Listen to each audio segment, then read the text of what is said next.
Summary of from the Diary of Anne Frank. Writer Anne Frank. Anne Frank स्वयं बताती हैं कि मुझ जैसे व्यक्ति के लिए डायरी लिखना वास्तव में एक विचित्र अनुभव है। न केवल इसलिए कि मैंने पहले कभी कुछ नहीं लिखा है, बल्कि इसलिए भी क्योंकि मुझे प्रतीत होता है कि मैं न तो स्वयं तथा न ही कोई और व्यक्ति 13 वर्ष की स्कूल की लड़की के विचारों में रुचि रखेगा। ठीक, इसका कोई महत्व तो नहीं है। मैं लिखना चाहती हूँ तथा मुझे इससे भी अधिक आवश्यकता अपने हृदय से भी चीजें बाहर निकालने की है, अपने हृदय की चीजों को बाहर व्यक्त करने की है। कागज में मनुष्यों से अधिक सहनशीलता है। मैंने इस कथन के बारे में उन दिनों सोचा जबकि मैं थोड़ी सी उदासी अनुभव कर रही थी तथा अपने हाथों में अपनी थोड़ी को पकड़े घर बैठी हुई थी, उदास, शक्तिहीन तथा यह सोचती हुई कि क्या मुझे घर में रहना चाहिए था या बाहर जाना चाहिए या बाहर रहना चाहिए। अंत में जहाँ थी वहीं पर सोचते हुए बैठी रही। हाँ, कागज में तो अधिक सहनशीलता है ही, क्योंकि मेरी योजना है कि प्रत्येक व्यक्ति मेरी इस सख्त जिल्द वाली कॉपी, जिसे लोग शान से डायरी कहते हैं, पढ़े, जब तक कि मुझे एक वास्तविक मित्र नहीं मिलता। इससे शायद कोई अंतर नहीं पड़ेगा। अब मैं फिर उसी महत्वपूर्ण बात पर आती हूँ जिसने मुझे सर्वप्रथम एक डायरी रखने की प्रेरणा दी थी। मेरा कोई मित्र नहीं है। मैं और स्पष्टता से कह दूं, क्योंकि इस बात पर कोई विश्वास नहीं करेगा कि 13 वर्षीय लड़की संसार में बिल्कुल अकेली है तथा मैं हूँ भी नहीं। मेरे प्रिय माता पिता हैं, 16 वर्षीय बहन है तथा लगभग 30 व्यक्ति ऐसे हैं जिन्हें मैं मित्र कह सकती हूँ। मेरा परिवार है, प्रिय चाचियां हैं तथा एक अच्छा घर है। नहीं, ऊपर से तो लगता है कि मेरे पास सभी कुछ है सिवाय एक सच्चे मित्र के।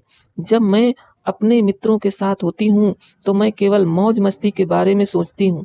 मैं साधारण प्रतिदिन की बातों के अतिरिक्त किसी और बात के बारे में नहीं सोच सकती। हम और नजदीक आते प्रतीत नहीं होते तथा यही एक समस्या है। हो सकता है कि यह मेरा दोष है, यह इसमें मेरी गलती है कि हम एक दूसरे को अपने भेद नहीं बता सकते। फिर भी ऐसी ही स्थिति है तथा दुर्भाग्यवश यह बदल नहीं सकती। यही कारण है कि मैंने डायरी आरंभ की है। अपनी कल्पना में इस चिर प्रतीक्षित अर्थात बहुत दिनों से प्रतीक्षित मित्र के चित्र को बढ़ाने के लिए मैं एक प्रकार के तथ्यों को लिखना नहीं चाहती जैसा कि अधिकांश लोग करते हैं, पर मैं चाहती हूँ कि डायरी मेरी मित्र बने और मैं इस मित्र को किट्टी पुकारूंगी। किट्टी। किसी को भी यदि मैं तुरंत कहना चाहूँ किट्टी को सुनाई गई कहानियों का एक भी शब्द समझ नहीं आएगा। मैं न चाहते हुए भी चाहूंगी कि अपने जीवन का एक संक्षिप्त चित्रण प्रदान करूं। मेरे पिता ने, जिन्हें मैंने सबसे अधिक पूजनीय पाया है, मेरी माता से तब तक विवाह नहीं किया जब तक कि उनकी आयु 36 वर्ष की तथा माता की आयु 25 वर्ष की नहीं हो गई। मेरी बहन मार्गॉट का जन्म जर्मनी के शहर फ्रैंकफर्ट में 1926 में हुआ था। मेरा जन्म 12 जून 1929 को हुआ। मैं 4 वर्ष की आयु तक फ्रैंकफर्ट में रही। मेरे पिता 1933 में हॉलैंड जाकर बस गए। मेरी माता एडिथ हॉलैंडर फ्रैंक उनके साथ रहने के लिए सितंबर में गई, जबकि मार्गॉट तथा मैं अपनी दादी माँ के साथ रहने एचन चली गई। मार्गॉट दिसंबर में हॉलैंड चली गई तथा मैं उसके पीछे पीछे फरवरी में उस समय चली गई जबकि मुझे मार्गॉट के लिए जन्मदिन के उपहार के रूप में मेज पर रख दिया गया। मैंने तुरंत मॉन्टेसरी नर्सरी स्कूल में पढ़ाई आरंभ कर दी। वहां मैं 6 वर्ष की आयु तक रही। जिस समय मैंने प्रथम कक्षा की पढ़ाई आरंभ की, 6ठी कक्षा में मेरी अध्यापिका, मुख्य अध्यापिका श्रीमती क्यूप्रस थी। वर्ष के अंत में जब हमने हृदय को तोड़ने वाली हृदय विदारक अलविदा कही, उस समय हम दोनों की आंखों में आंसू थे। 1941 की ग्रीष्म ऋतु में दादी माँ बीमार हुई तथा उनका ऑपरेशन करवाना पड़ा, इसलिए मेरा जन्म दिवस बिना उत्सव के गुजरा। दादी माँ की मृत्यु जनवरी 1942 में हुई। कोई नहीं जानता कि मैं उनके बारे में कितना सोचती हूँ तथा अब भी उन्हें प्रेम करती हूँ। 1942 में यह जन्म दिवस उत्सव दूसरे की क्षतिपूर्ति के आशय से मनाया गया तथा दूसरी मोमबत्तियों के साथ दादी माँ की मोमबत्ती भी जलाई गई। हम चारों का स्वास्थ्य अभी भी अच्छा है तथा इसके साथ मैं आज की तारीख 20 जून 1942 पर आती हूँ तथा अपनी डायरी के प्रति पवित्र समर्पण पर कहती हूँ कि प्रीतम किट्टी, हमारी पूरी कक्षा पूर्णतया भय व घबराहट से कांप रही है। यह डायरी शनिवार 20 जून 1942 को लिखी गई थी।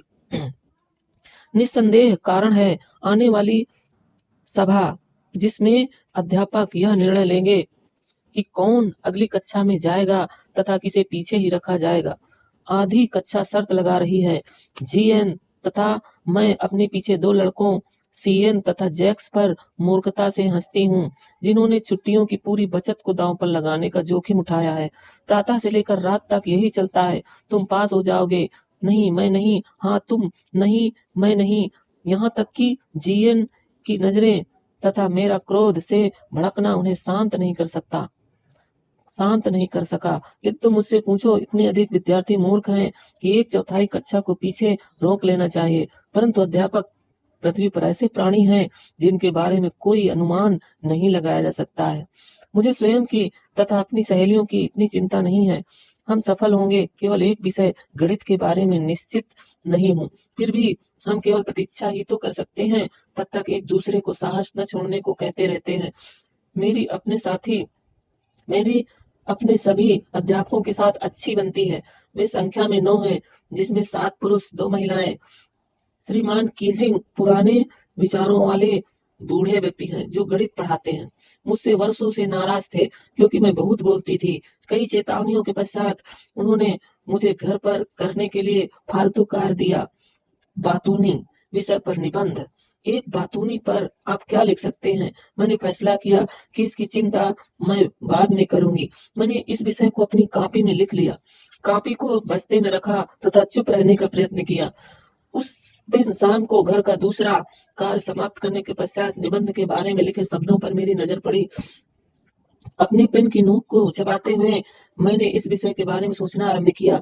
कोई भी शब्दों के बीच अधिक स्थान छोड़कर लिख सकता था, परंतु चालाकी तो इस बात में थी कि बोलने की आवश्यकता को विश्वास दिलाने वाले तर्क से प्रमाणित किया जाए।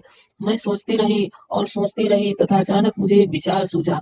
मैंने श्रीमान कीजिंग द्वारा कहे गए 3 पृष्ठ लिख दिए तथा मैं संतुष्ट थी।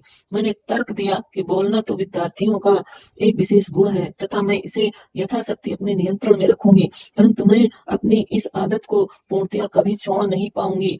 यदि अधिक नहीं तो मेरी माँ भी इतना ही बोलती थी तथा आप विरासत में मिले गुणों के बारे में अधिक कुछ नहीं कर सकते। श्रीमान कीजिंग मेरे तर्क पर बहुत हंसे, पर जब मैं अगले पाठ में फिर बोलने लगी तब उन्होंने मुझे एक और निबंध दे दिया। इस बार यह था एक ऐसा बातूनी जिसे सुधारा न जा सके।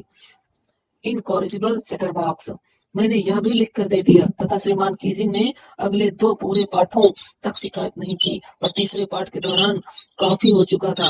कक्षा में बोलने के लिए दंड के रूप में उन्होंने मुझे क्विक मिस्टर चैटरबॉक्स शब्द से कहा, इस विषय पर निबंध लिखो। कक्षा में शोर हुआ। मुझे भी हंसना पड़ा। यदि बातूनी विषयों पर लिखने का मेरा कौशल समाप्त हो चुका था, अब समय आ गया था किसी और विषय पर लिखने का, किसी मौलिक विषय पर। मेरी सहेली सैनी ने इस निबंध को आरंभ से अंत तक पद्य में लिखने में सहायता की, पेशकश की और मैं खुशी से उछल पड़ी। श्रीमान कीजिंग हास्यास्पद विषय से मेरे साथ मजाक करने का प्रयत्न कर रहे थे, परंतु मैंने यह सुनिश्चित किया कि मजाक उनके साथ हो। मैंने अपनी कविता समाप्त की क्योंकि यह सुंदर थी। यह एक माता बतख थी। वो पिता हंस तथा 3 छोटे बच्चों के बारे में थी जिन्हें पिता ने काट कर इसलिए मार डाला था क्योंकि वे बहुत बोलते थे। सौभाग्य से श्रीमान कीजिंग ने मजाक तुरंत पकड़ लिया। उसने अपनी टिप्पणी को जोड़कर उस कविता को कक्षा को सुनाया तथा दूसरी कक्षाओं को भी सुनाई। तब से अब तक मुझे बोलने की अनुमति है तथा मुझे कोई फालतू घर का कार्य नहीं दिया गया। इसके विपरीत कीजिंग और इसको सदैव मजाक करते रहते हैं। तुम्हारी एंडी अर्थात श्रीमती